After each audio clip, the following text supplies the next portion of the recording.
anyone can get into agriculture. This is the challenge I'm putting before everyone, because if I Right. can do it, you can do it, Maanda. The person sitting in an investment bank looking at a spreadsheet can do it. Because I do think that for the longest time, we all thought that even if you did have a curiosity about agriculture, it had to be sort of supported by either a family history in agri, land, technical expertise, and I can tell you that I have none of the above. Right. So I think it's important, and I say this to everyone, that fancy investment banker sitting in Santon can absolutely become a commercial farmer. In fact, I think my argument would be they'd be best placed to do it, because the one No thing I always way. say, Maanda, is we all think of farming and we think about walking through beautiful fields, growing beautiful crop, and Yes. eventually feeding our family and friends, which is Yes. beautiful. And I think that's exactly what we should, at a very primal level, be focused on. But I can tell you that it goes far beyond that. I think if you are especially going to become a commercial farmer, you really need to be very comfortable with the numbers. You have to be Okay. comfortable with the fact that this business is sustainable financially.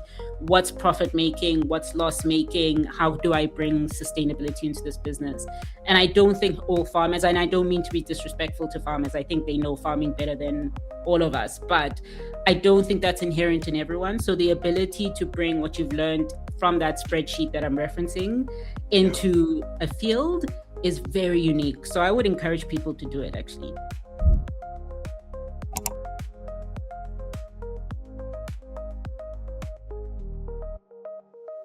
Welcome to the Leadership Summit of the Year. Yes, yes, this is it.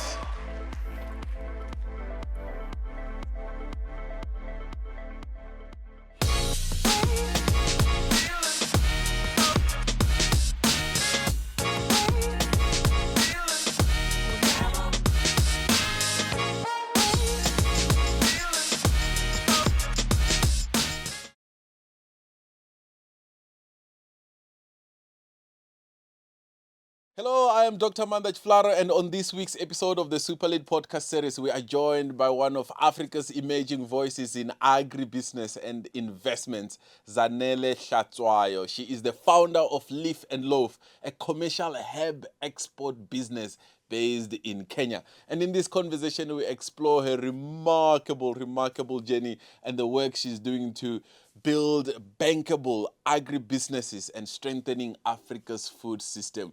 Zanele, welcome to SuperLead Podcast. Thank you, Manda. It's great to be on. Oh, lovely, lovely. It's been so long since we saw each other in person, and now you're in Kenya and you are working the land. How amazing. It is something unique for sure. Without a doubt. So I think let's dive straight in, and I would love for our listeners to also just get a sense of the background before we go into agri work that you're doing in Kenya. So on this podcast, I often say we have time. So we want to just kind of get a sense of who Zanele is, if you can just sort of walk us through the journey to where you are today. Sure. And thanks again for having me, Amanda. It's great to be connected or reconnected.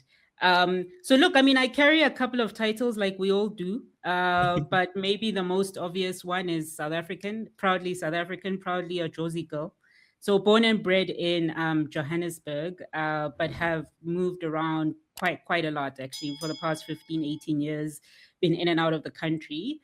But I'm also a mom, I'm a wife, I'm an investor, most recently a commercial farmer, and also a storyteller. But ultimately, what I would say, because like maybe the obvious question here, Amanda, is that how do you connect all the what's Yes, sort of the common thread, which is I think yes. I'm a builder at heart. I like building, I like creating, I like storytelling. And I think where I am now is sort of an amalgamation of that, right? It's drawing on experience, professional experience of about 15 years of commercial and investing experience, some of it focused on agriculture. And I've now turned it into running a commercial herb business that's supplying international markets from Kenya. Excellent. So just paint the picture of that 15 years of sort of commercial work. from sort of varsity to you pivoting into being a commercial farmer? Yeah, I mean, so I studied law. So if we was to really now go to the sort of varsity days, so I studied law, but I actually didn't practice. As soon as I qualified, I decided to go into investment banking and corporate finance. So Sure. really, the 15 years that we talk about, I would say the majority of those have been sort of in corporate finance, in London, in Joburg as well, and also a little bit in the US as well. My career sort of spans strategy consulting. I was with PwC. I was with an investment bank in London. I've been in development finance, working for the World Bank Group. So Sure. I've done sort of the entire ambit of investing, and yeah, so a lot of it has come with key learnings, obviously technical learnings around investments, but also a fascination with different sectors. So, but apart from agriculture, I did a lot of infrastructure investing. So I was an infrastructure investor for about 13 years, until basically the last 2 years, I started focusing on structuring agri investments. So that's where sort of the transition into agriculture started. But Sure. yeah, it's been a 15-year commercial experience, mostly sort of underpinned by corporate finance. Oh wow! But can you imagine someone listening to us and maybe they're deep into investment banking? I wonder if any of them can imagine that they could wake up one day and a commercial farmer and wake up and put on the overalls and actually go do the work. So that's where I'm fascinated.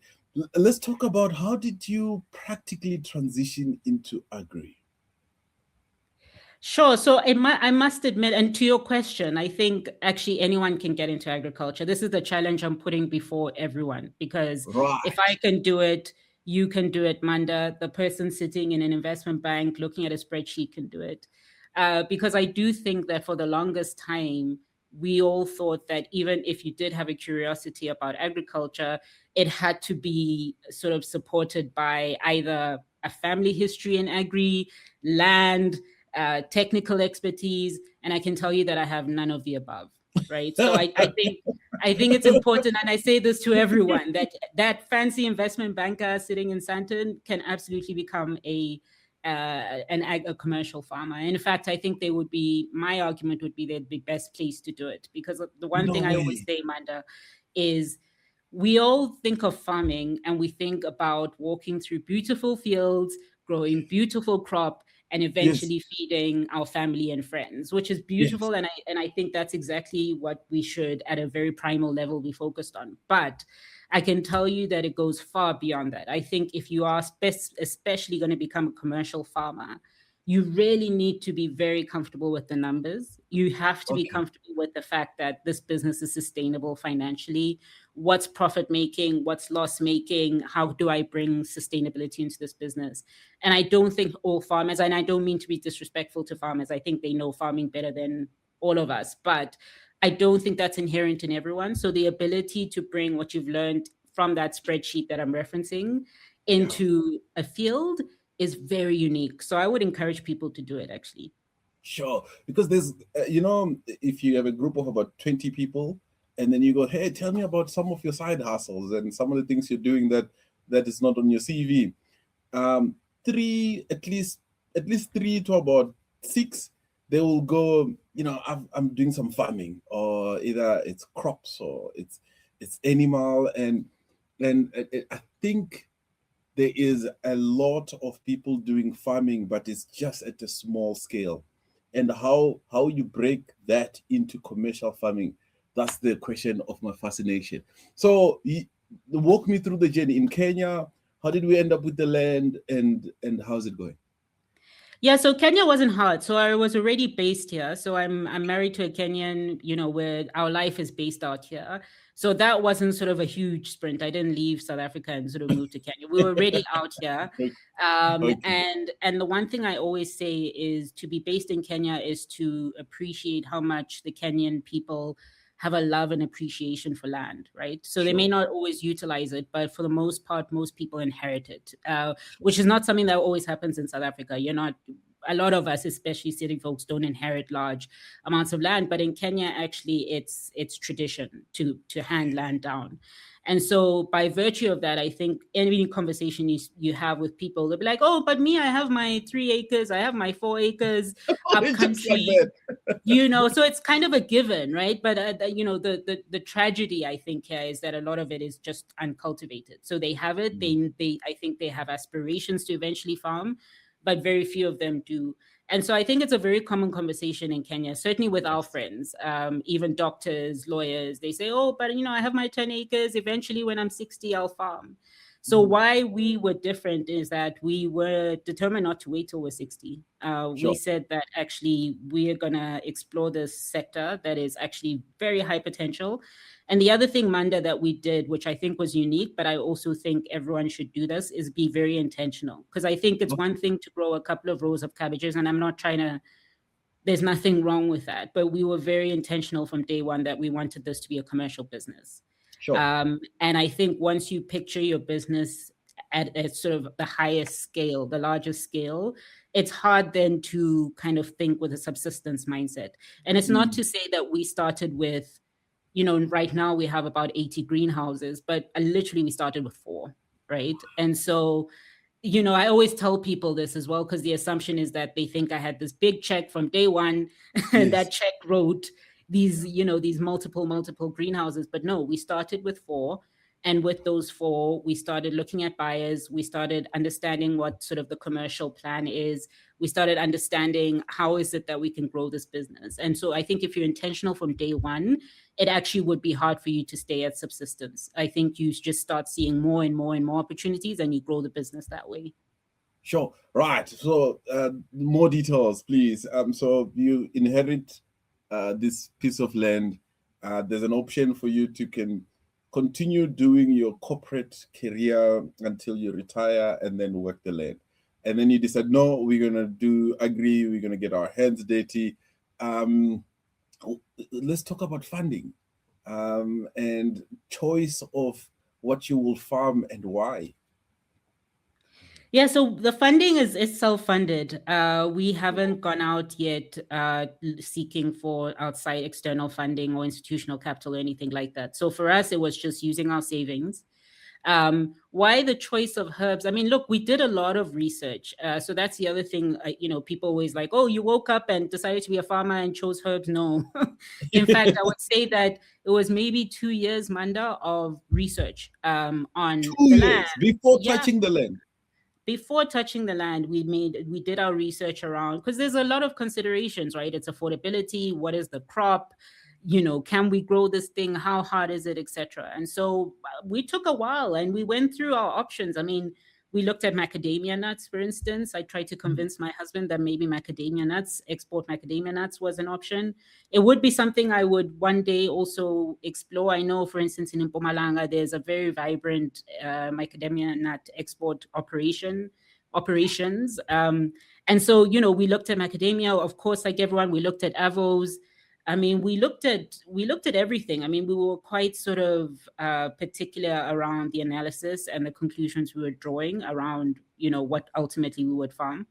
But why we came down to herbs was, ultimately it was a numbers game, Maanda. So herbs, and I'm not sure if you're familiar with this, but from a... No. Treat me like I know nothing. Okay, so obviously you can choose any crop, right? I could choose maize, I could choose avocados, but what we wanted was a crop that was highly profitable on as little land as possible. Because unlike South Africa, even though I mentioned that land is inherited, it's small parcels. So 70% of farmers in Kenya are smallholders. So that's on acreage less than 10 acres. And so you're really talking about small parcels. And so for us, we knew that we were never going to get access to 200 acres or 200 hectares of land. Right. Mm-hmm. And that's partly also why avos, we sort of slightly deprioritized it, because we realized that we will need significant, vast amounts of land. And yes, we can lease it, but that was just a completely different ballgame. So then we thought, okay, so with the land we have, how can we maximize our profits? And so we looked at the different crops, and actually herbs was perfect for us, because from a sort of per hectare ratio, it's actually one of the most profitable crops.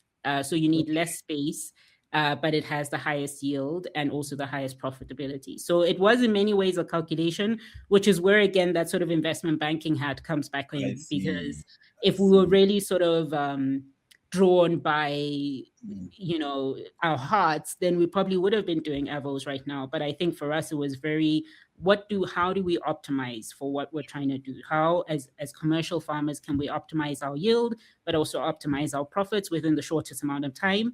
And Sure. the herbs offered that for us. Sure. And so you're doing this on a spreadsheet, and now, did you know anything about these herbs? It was that another deep research into herbs and how they work, etc.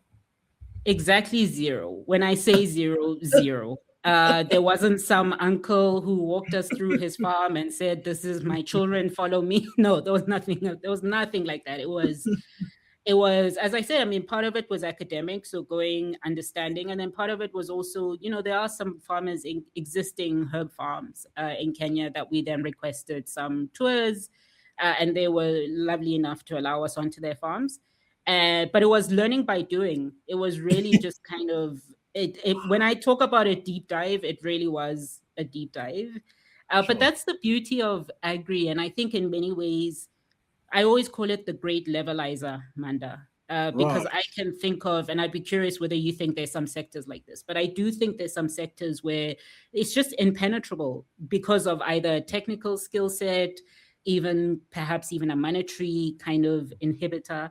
But I can think of some sectors where even with the best intentions, I could never get into it. Just Sure. Zanele, thank you, but no interest.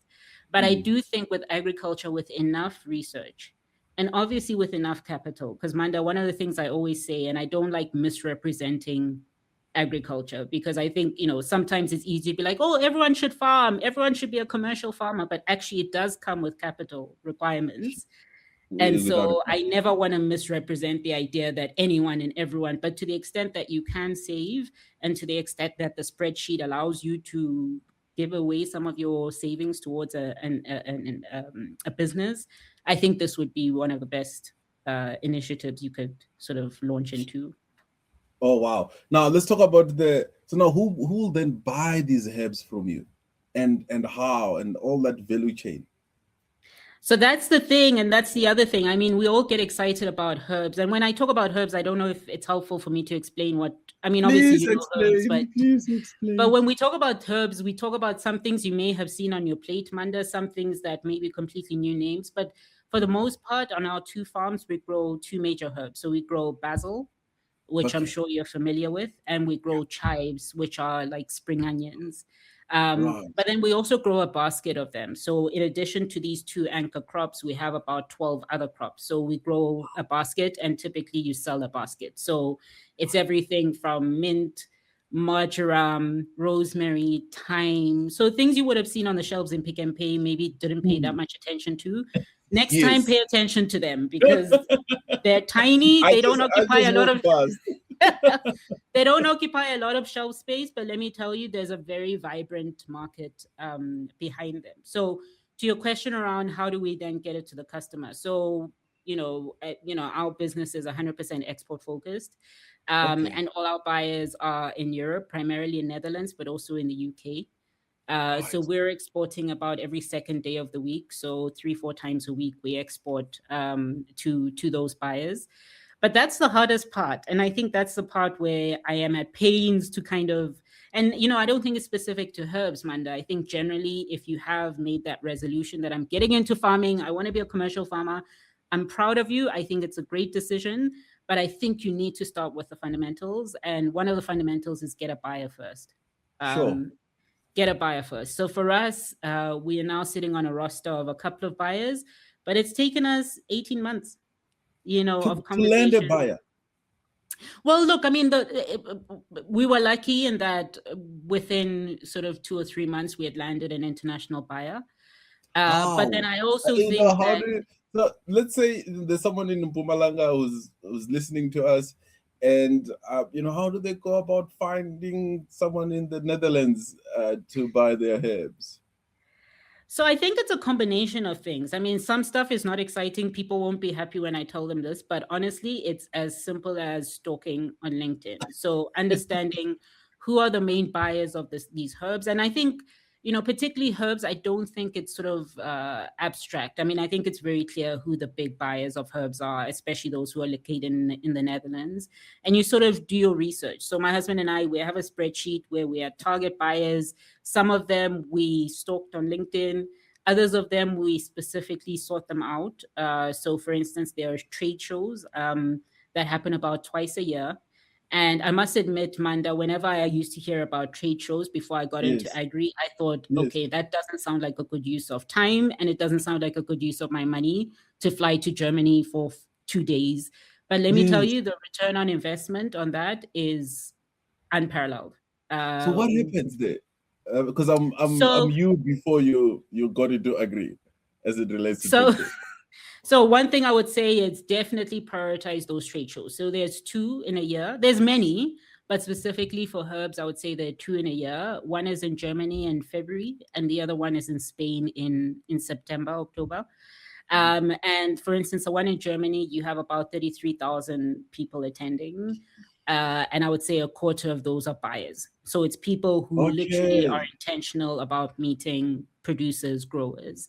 And I so see. naturally it creates an environment where I have what you want, you have what I want, let's make deals. So it's very Excellent. much sort of a deal making platform. And there's a similar one in September as well. And so I always say to people, guys, I know that when you're starting a commercial operation, you have a lot, right? You have irrigation, you have you have a lot. You have the greenhouses, but your money would be very well spent investing in at least one ticket to those Sure. trade shows To because go you can meet unlock a lot of value. Yeah. your potential buyers. Right. Yes. So we've spoken about sort of you've got the land and then you started working. You're talking about the buyers. Now let's get back in the middle. Yeah. What does the day-to-day look like? I'm told commercial farming is complex. It's way more It's complex than working the spreadsheet. let me tell you, the spreadsheet is child's game. I mean, I'll come I'll come back to a spreadsheet any day. Only because let me tell you, the only difference between Zanele waking up and going into a cubicle in an office and working on a spreadsheet versus Zanele waking up and going on a farm is the variables, right? So for the Right. most part, there's Simon. predictability in your workflow as an investment banker, as a corporate financier, whatever it is. But I think on a farm, you're dealing with the weather, you're Sure. dealing with irrigation, you're dealing with pests, you're dealing with diseases. And they don't always happen. I'm not trying to be dramatic that every day you're firefighting, but I would say most days things don't go according to plan. Sure. So in terms of how a typical day looks like, uh, we would get to the farm at around 8. Um, Not like and you're clocking into the office. exactly. I mean, any farmer knows this. And in fact, 8, some farmers I'm sure are laughing at me already. They're like, look at this one starting at 8. I mean, many farmers start at 5, right? So like, 5 for us, a.m. at the yes, farm. of course. Yes, yes. I mean, the life of a farmer is really, most of it is in the morning, right? Uh, Okay. so your day starts much earlier. One, to beat the temperatures, but number two, because you need to see your crop at its best, right? Which is usually in the morning hours. So for us, we would get there. We connect with our farm manager because we're exporting so regularly in the week. Actually, a lot of our conversation is around production, right?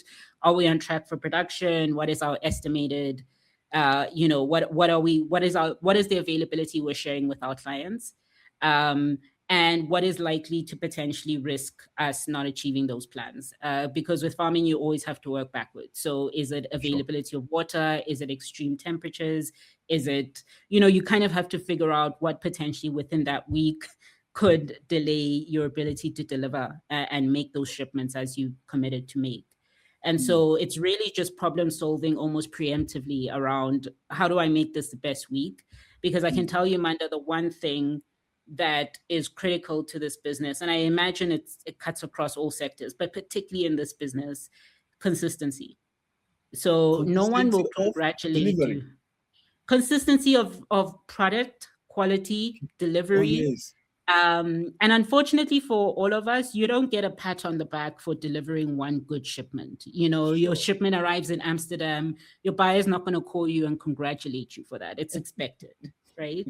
And let me tell So, you as well, even on your 1,000th shipment, they're not going to call you and congratulate you. What they will call you for is if your shipment is bad. You'll get a yo, WhatsApp very quickly, yo. very, very quickly. And so your standard has to be of excellence because no one's going to remind you that that's the standard. That's just something you need to build in your business. Otherwise, it will make or break you, unfortunately. So you have all this variability as inputs, but you have to deliver consistently, as if 100%. all this stuff doesn't happen. 100%. And to give you an example, so Kenya doesn't have the 4 seasons like South Africa does, but we do have a rainy season, which happens twice a year around April, May, and then also in November. The rains this year came earlier. So we all kind of, they came in March. We were all expecting them in April. And that for a farmer it sort of slightly destabilizes your timetable in terms of land preparation, etc. But not only that, the rains were excessive. In fact, it was flooding, devastating floods. And with that comes, obviously pest pressures, disease pressures, infrastructure pressures, because actually the whole city, the whole country was affected. So the roads had potholes. It was just a bit of a mess, to be honest. But the buyers, their expectations remained, right? I mean, they're sympathetic. I mean, I'm Sympathize with not you. saying, Yeah. yeah, they're not terrible people, but okay, so where's my basil? And so that's kind of what, even through devastating floods, there's still an expectation that you'll deliver. And so if you're not able to be consistent, and I'm not saying even us, I mean, we struggle. 2 weeks ago there was a challenge on the farm. Thankfully we overcame it, but that meant that we weren't able to deliver the number of shipments that we normally deliver in a week, right? Sure. Thankfully the buyer we have understood, we have a good relationship, a good rapport. But it even with sort of established operations, there are days and weeks where you just can't deliver because of mostly factors outside of your control. Wow. And this leads me to this question I've been asking all our guests and sort of thinking around to wonder when the situation on the outside is that hectic, how and overwhelming maybe will be the word. How do leaders respond productively and still be able to deliver consistently? What's your playbook for responding to a situation that potentially overwhelms you? So my baseline, and I say this also on my podcast, is that I think to be a successful farmer, and this may sound cynical, but I do think it preserves a little bit of your mental health and your execution ability, which is, I think you need to expect a bit of chaos in your work So it plan. starts with expectation. Start with an expectation of chaos, because and again, it's not because you hope there will be chaos, but especially with agriculture, nothing goes according to plan, right? So I do think that there had to your question around, what does it take? I think it takes a lot of mental resilience, but also your execution capacity has to be quite agile, right? Okay. So Say this more. week, the example I gave you 2 weeks ago, we expected about 1.5 tons of basil to ship out to a client. We had a challenge, that could have been sold, that was sold within a couple of days, but for that particular shipment on that particular day, it just wasn't going to work.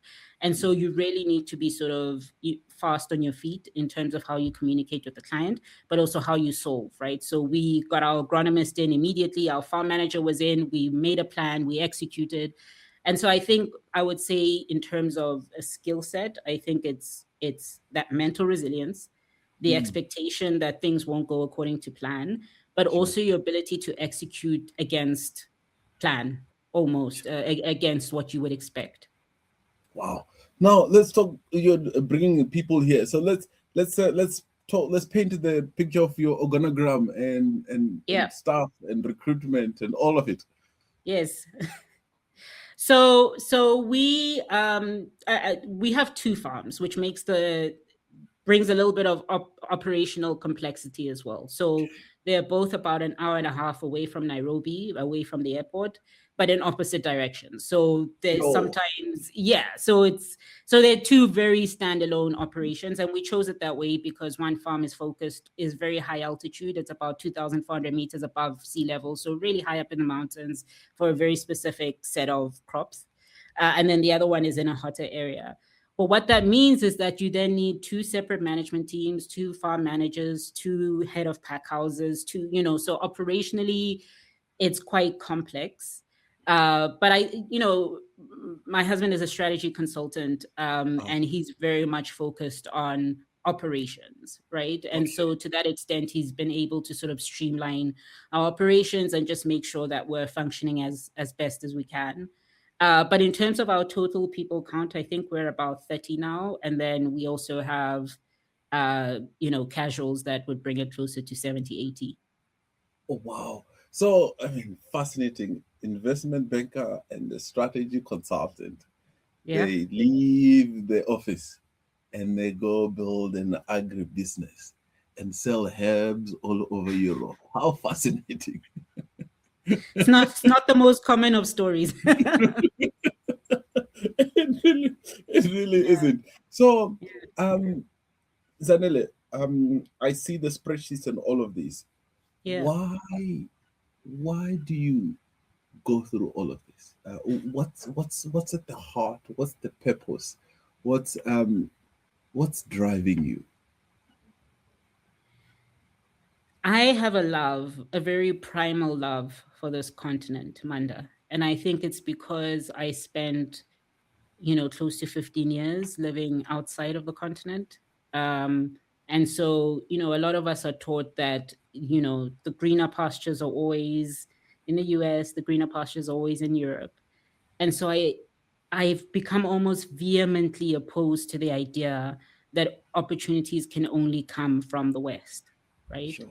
So that's my point of departure. I think that this continent inherently has all the opportunities we could possibly want, and not just from the ideals of sort of Pan-Africanism. I mean, actual commercial opportunities. So, and you see that in me, right? An investor, someone with corporate finance experience saying, actually, where I think the largest opportunities are in agriculture on this continent.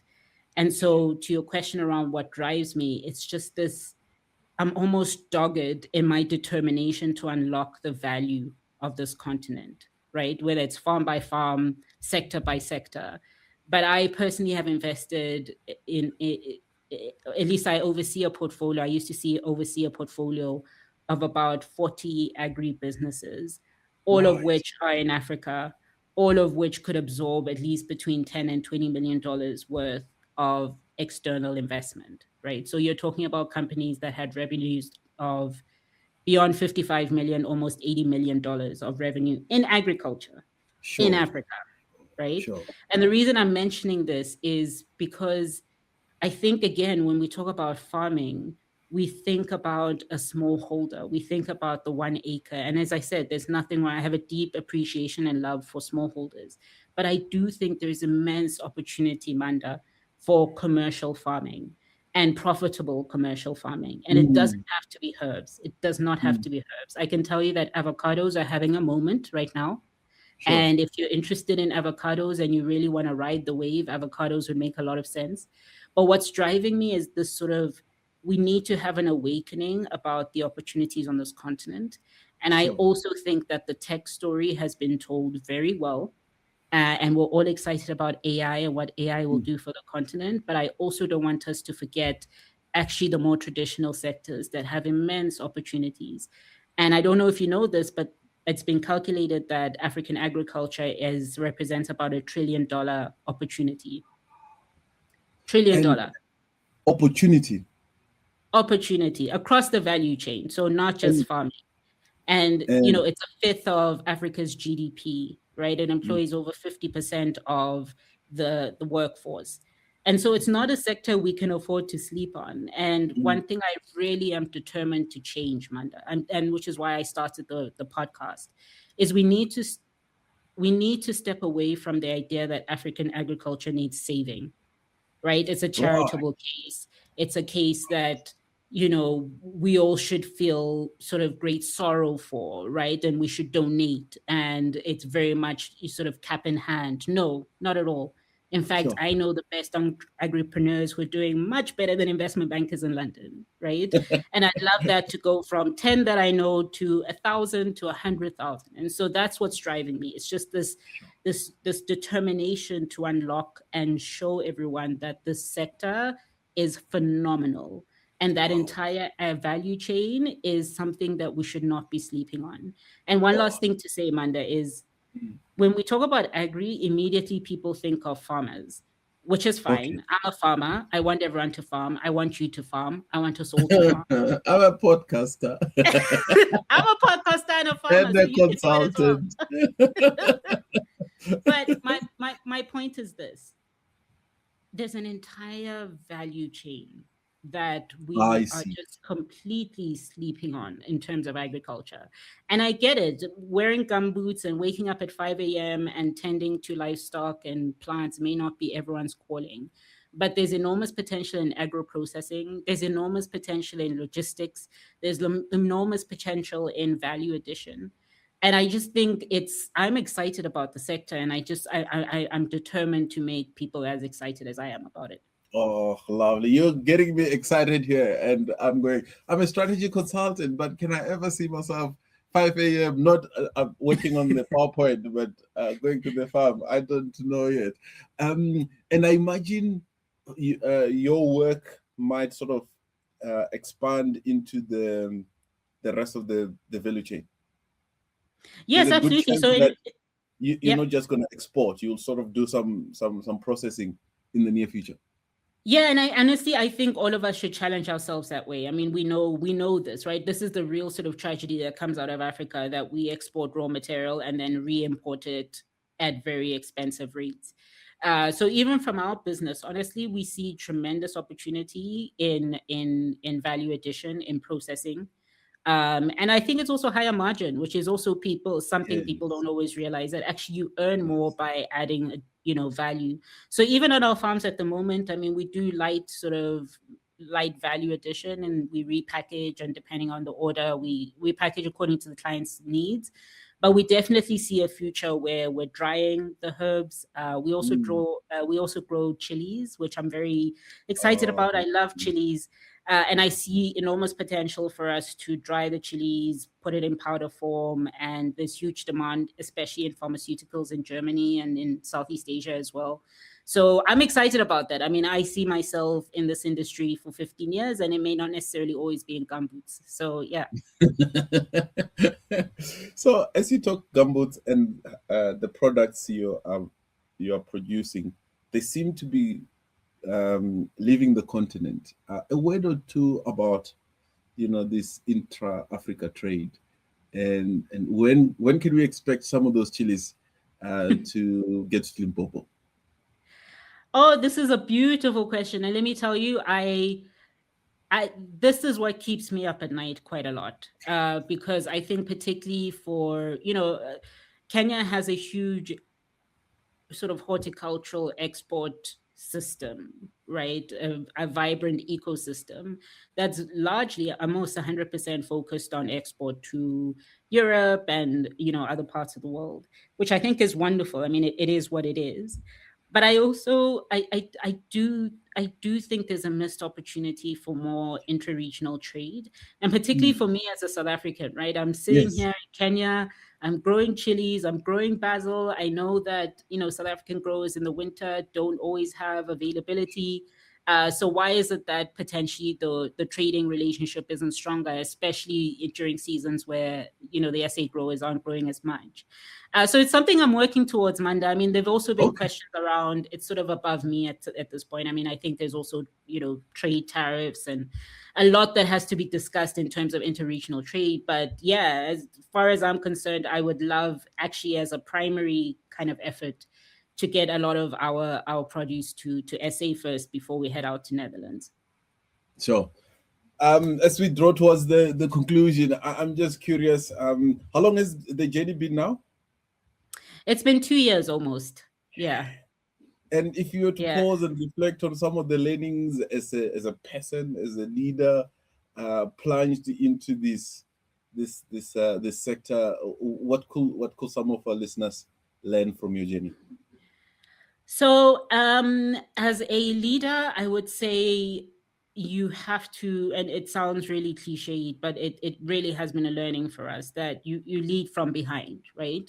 And the reason why that is critical for us is because we're not subject matter experts at all Mm, on most mm, things on the farm, right? Yes, we've mm, acquired that knowledge over the 2 years, and we're now make comfortable making calls that maybe 18 months ago we couldn't.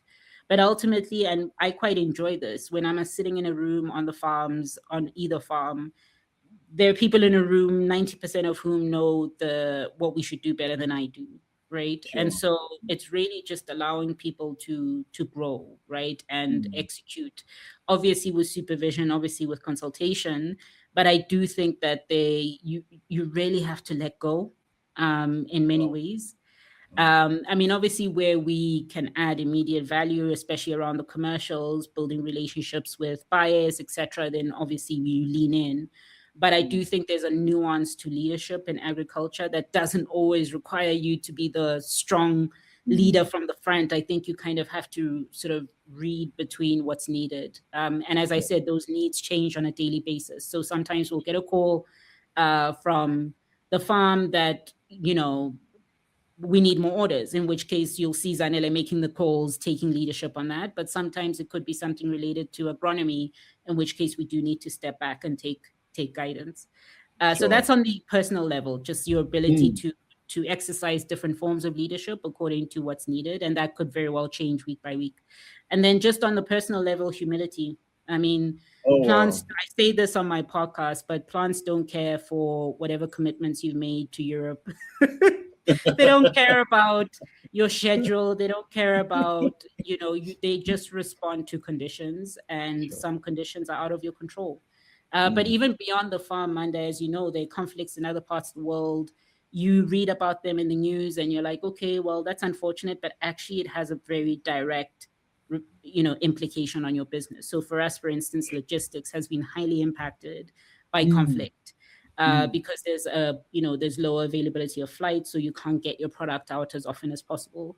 And so your ability to sort of humbly accept that you can do the best you can do and things can still not go right is, I think, sort of a cornerstone of your staying power in the agricultural sector.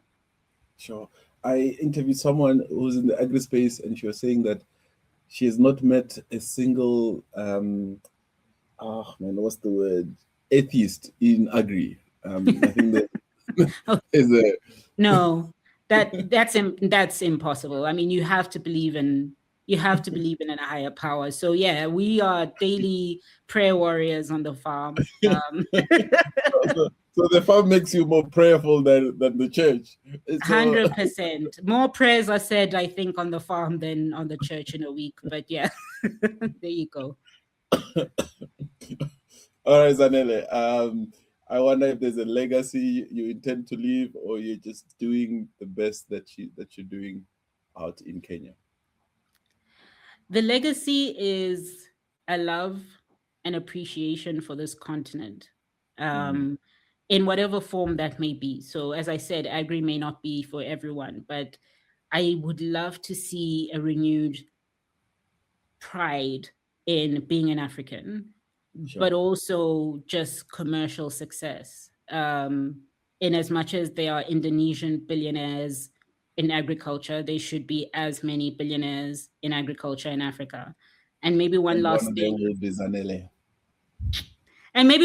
to say just quickly, Manda. I don't know if you've picked up on it, but in the past couple of weeks, there's been a lot of emphasis by African billionaires around the importance of agriculture. So I don't Yes, know I've if you've seen seen that. some of the clips around Aliko Mm, Dangote mm, and a couple of other, very successful entrepreneurs on the continent, and they're all saying they would place their bets on agri.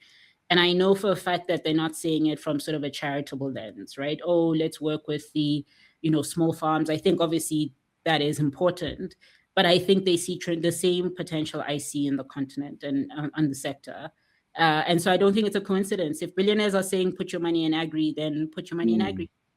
And also that impact on employment. Hey, I think agri has probably one of the biggest opportunities to employ as many people as possible. 100%, 50% of the workforce. It could be 70% if we're able to grow the sector itself.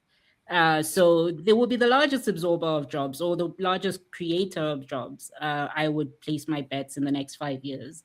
And so, yeah, in addition to commercial opportunities coming out across the value chain, I also think it could be a very powerful solution to sort of the high unemployment rates we're seeing across the continent. Sure. AI in agri. So this is very interesting. So actually on the podcast about 2 weeks ago, we had a guest who works on soil health. And she had, yes, because any farmer knows that the most important aspect of growing is soil, healthy soils. So they offer solutions around measuring soil health, doing the analysis, etc. And her view was that AI has a really powerful role to play in data analysis in agri. And I agree with her. So whether it's sort of your ability to, she talked about soil maps, right? So instead of people going country by country, looking at the quality of the soil, you can leverage AI to sort of make soil maps, and that can inform better yields, etc. So that's just soil, but I think also, weather predictions, the quality of seeds. So I think AI has tremendous potential. Yeah. Sure. Oh, Zanele, thank you so much for making time to share your story. We are rooting for you, and we're hoping that you just grow and grow, and yes, let's change this continent. And if agri is one of the levers, let's pull it. Thank you, Maanda. Thank you for having me. Looking forward to seeing you in Kenya. I also look forward to seeing your farm. From my words to God's ears. But we need as many farmers as possible, and I hope you'll be one amongst them. But thank you so much for the time. It's been a great conversation. Thank you, Zanele. All right. Take care. All the best. Bye.